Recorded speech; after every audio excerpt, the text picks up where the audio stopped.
talking trash. Everywhere you look, there's trash littering our roads. Well, people come down the street with soda cans and they litter from fast food joints. Just throw it out in the street. The citywide cleanup efforts as officials zero in on guilty litter bugs. We don't take defeat! We don't take defeat! Teachers! Walk out for change. Thousands of teachers across several states staging walkouts to protest their underfunding of education, why educators in Alabama may not be too far behind. Could a stronger teen curfew have prevented an Easter Sunday party where several teenagers were shot? We just need to act responsibly, and we need to act quickly. Some city leaders cautiously want to get the ball rolling on the idea. NBC 15 News at 6 starts now. And we begin tonight with a severe weather alert from Indiana to Ohio, all the way down to Louisiana. Millions are bracing for the threat of severe weather. And images you will only see on NBC 15 News. Storm chasers with cameras and eyes to the sky. Here along the Gulf Coast, what can we expect? Chief Meteorologist Chris Dunn is standing by in the Weather Center right now. Chris, you've been tracking this storm all day long and actually for several days now. Yeah, and we will continue to into the night, and that's when the worst of this will be affecting our area when most of us are asleep during the overnight hours, 2, 3, 4, 5 o'clock in the morning, as we have the setup for these strong storms to roll through here during the middle of the night. The most significant severe weather threat is up there to the north, yes, but we are still in that level 1, level 2 zone area here along the Gulf Coast. So we could see some damaging winds along with these storms that roll through here again during the middle of the night. 58 for the low. Some of those storms could be strong. We encourage you to download the NBC 15 weather app right now so you have it already on your phone and it's ready to go at this point. The storm threat index for our area overnight is low for flooding, hail, and tornadoes. There still is that possibility. We can't rule that out. And low to medium for wind gust at this point. Here is a look at the pinpoint Doppler radar across the country in that line of storms, as Greg mentioned, from Ohio and Indiana all the way back down to Louisiana. The leading edge of that line of storms about 290 miles away from Mobile right now, but it is heading in our direction. I have a brand new run of the pinpoint predictor model, and I'll show you the timing on all this and when it's going to clear on out coming up a little bit later on. All right, Chris, and as the storm rolls closer to our area, you can stay on top of the path by downloading our free NBC 15 weather app. We will always keep you up to date on air and online at mynbc15.com. We continue to follow breaking news tonight. 4 have been shot at YouTube headquarters near San Francisco. Investigators say a woman opened fire inside the tech company's offices. The attack ended when she shot and killed herself.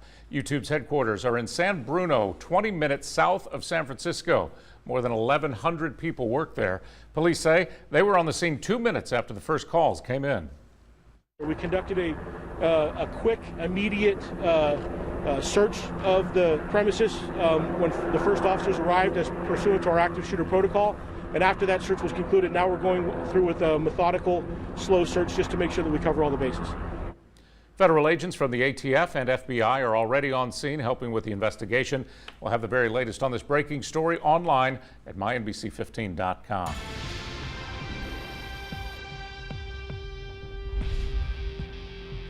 A reality check tonight and a warning from Mobile's mayor. Don't dump trash in my town. The city is putting some teeth into its dumping code, and the penalty will get your attention. Nicole Fierro shows us how new surveillance cameras are catching the bad guys. Nicole? Greg, game cameras costing about $600 a piece are being moved around the city to catch the dirty trash slingers defiling our neighborhoods. Daytime drive-by dumps caught on camera. Mugs of careless community members tossing their couches, road sodas, and trash illegally.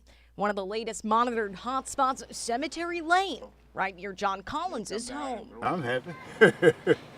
I got tired of picking up trash in the backyard, you know, where the wind blows it and it gets over everything. And I got to go out there and pick it up, you know. Collins says he's seen a decrease in the dumping since the Eye in the Sky started monitoring near his house. But according to the city, a clear picture of a dumper isn't always enough to charge the community members with a $432 fine they deserve. How many cases could you tell me about that? Regretfully, there's not very many because it is very difficult to identify the person We can see the trash all day, but it's very difficult to identify the individual person responsible. But when we do prosecute, and we're very successful when we prosecute. Each of these videos we're showing you, all open cases the community can help close by calling in with tips.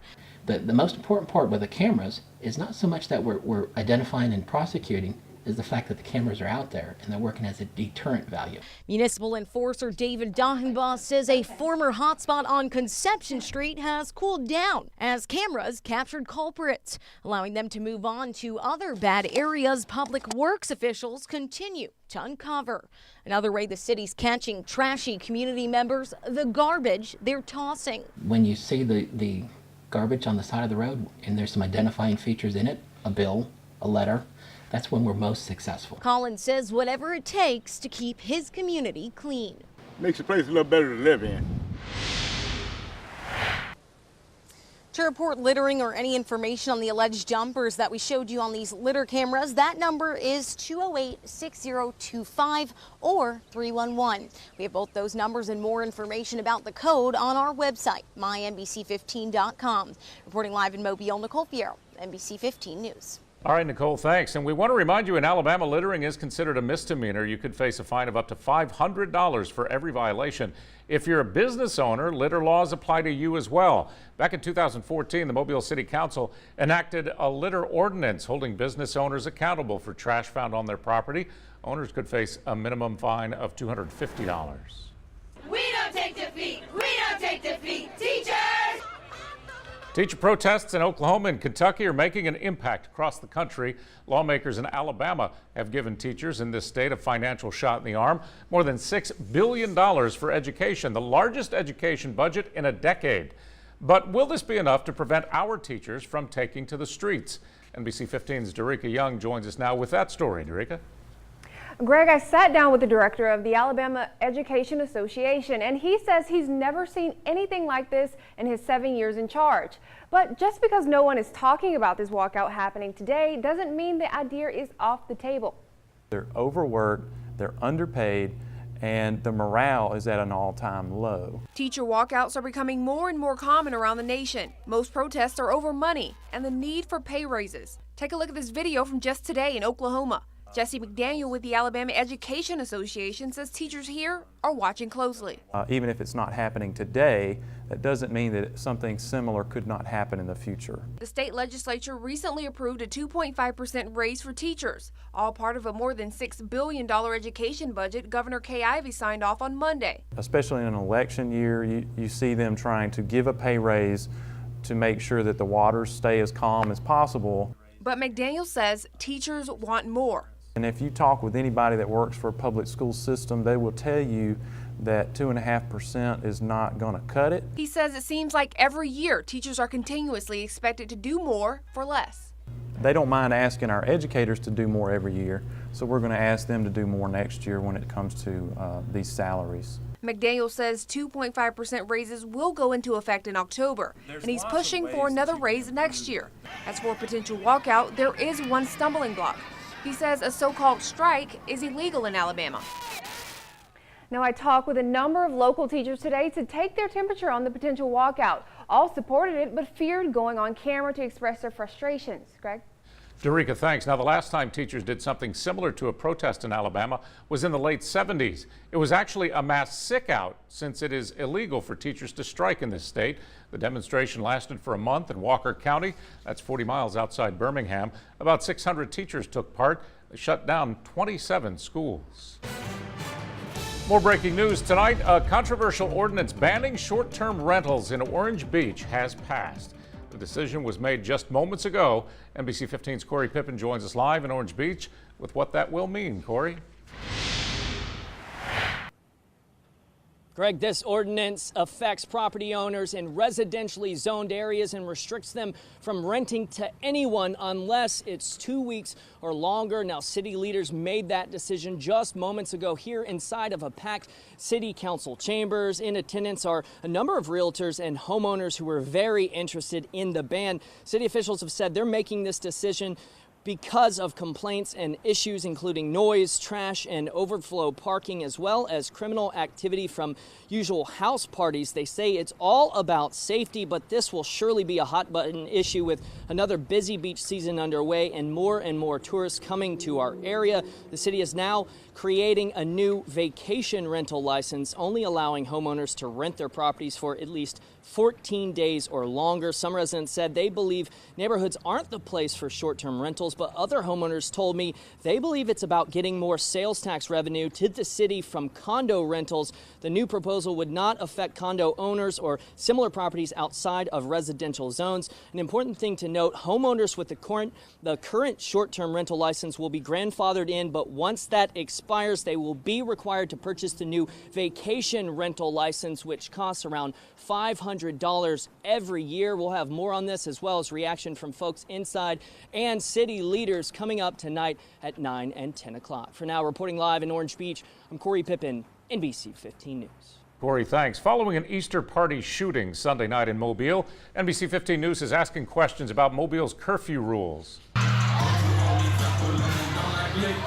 5 teenagers were shot during that chaos at about 11 o'clock Sunday night. Hundreds of high schoolers attended that Easter teen bash at the Grand Hall on Halls Mill Road. There was even a 9-year-old at that party.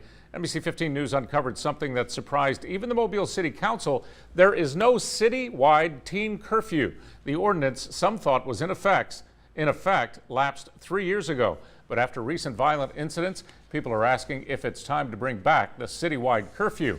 NBC 15's Cassie Fambro went to the courthouse to ask why it is no longer in effect. She joins us live now with that reality check. Cassie? So, Greg, right now that curfew only exists in the entertainment district, which is where all the bars are, and kids don't really go there anyway. So what about the rest of the city? We took our curfew questions to the courthouse today. A teen curfew was on the books before 2015, but it was allowed to lapse. And that's been brought up several times, but the fact is there is no citywide curfew ordinance. The current ordinance only applies to the entertainment district downtown. Today, a Mobile police spokesperson told us that even though that curfew is on the books, it's not an enforceable ordinance. Police declined an on-camera interview, but said that resources were a challenge. We asked Councilman Fred Richardson about another curfew concern, racial profiling. If there was a curfew in place, would you be concerned that maybe there would be issues with racial profiling? I think that's going to be an issue whether we vote anything in or not. I think that's just the way it is until we can do something better about that. The punishment for breaking curfew used to vary from being taken to a curfew center or, in the worst cases, to Strickland Youth Center or a $100 fine. But as it stands now, police can only act if a crime has been committed. City Council has the power to bring back the citywide ordinance, but several councilmen say they'd rather stay out of it. Make the parents be responsible, not the police, not the city.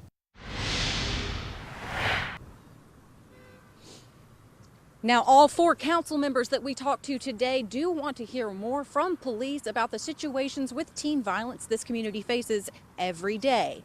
Reporting at Mobile Police Headquarters, Cassie Fambro, NBC 15 News. Cassie, thanks. All day long we've been asking, should there be a curfew for teens in the city of Mobile? Here's a breakdown of the numbers so far. 63% of you said yes, year-round. 26% of you say yes when appropriate. 6% of you say no to a curfew. You can still let us know what you think. Just head over to our website, mynbc15.com. A new program in Mobile is aimed at curbing violence. Tonight at 10, we're going to take a look at the efforts being made to positively influence young men in our community. The Battle of the Bridges is heating up in Baldwin County. Believe it or not, there could be 2 new bridges on the horizon. We'll tell you which bridge is more likely to get you to your favorite beach without paying a toll. The battle to get you and thousands of other Alabamians to the beaches is heating up. It's an update to a story we first told you about last night. The owner of the Foley Beach Express toll bridge has filed a complaint in response to the state's move to acquire land to make way for a new bridge, free of any tolls. NBC 15's James Gordon is getting to the bottom of it.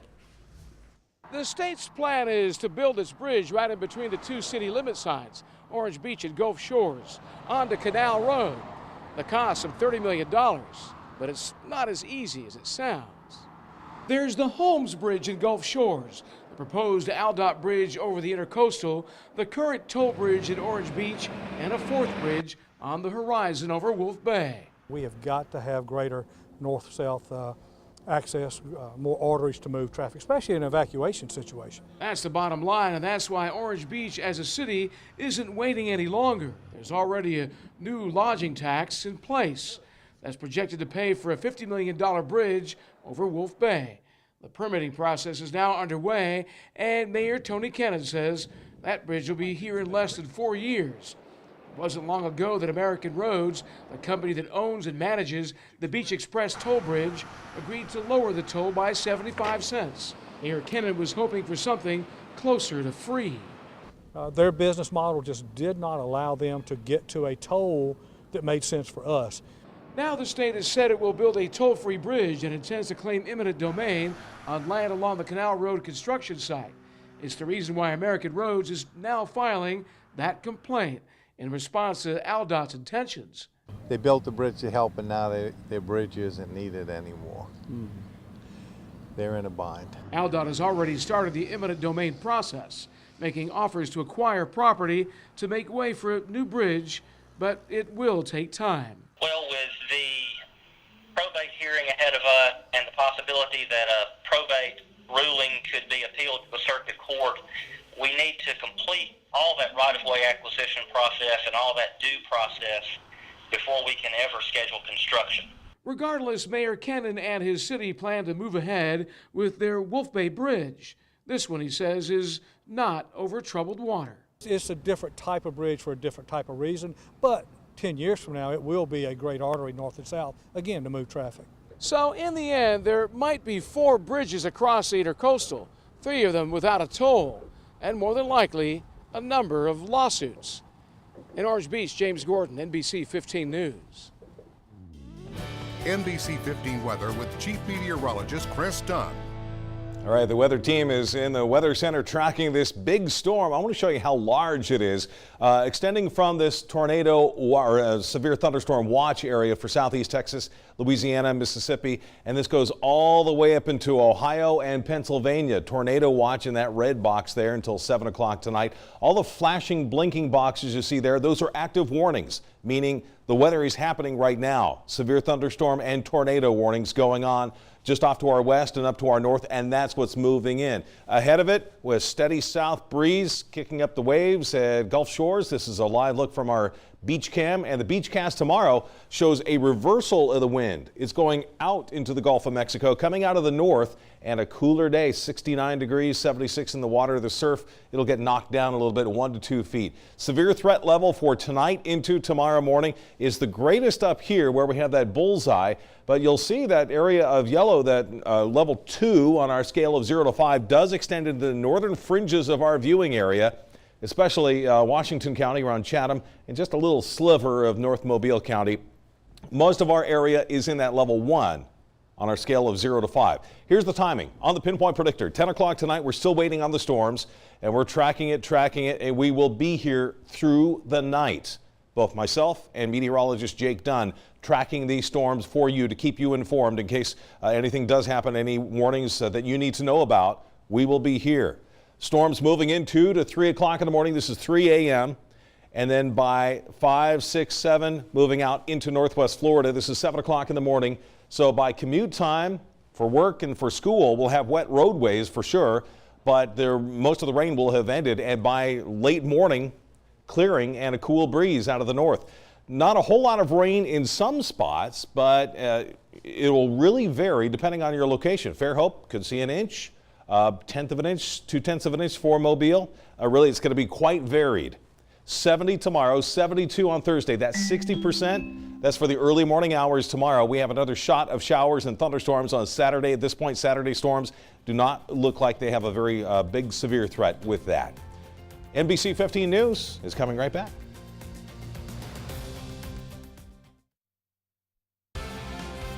NBC 15 Sports with Lance Crawford. Sponsored by Eastern Shore Toyota. Both Alabama and Auburn's baseball teams are in action tonight. The Tigers are hosting Alabama A&M, a team they've never lost to, 8-0 all time, while Alabama's hosting Jacksonville State. Now, this is part of a home-and-home series that was supposed to be played at Jacksonville State tonight, but the Gamecocks' new stadium still under construction, not quite finished, so they are playing this evening in Tuscaloosa before meeting at Jack State May 8th.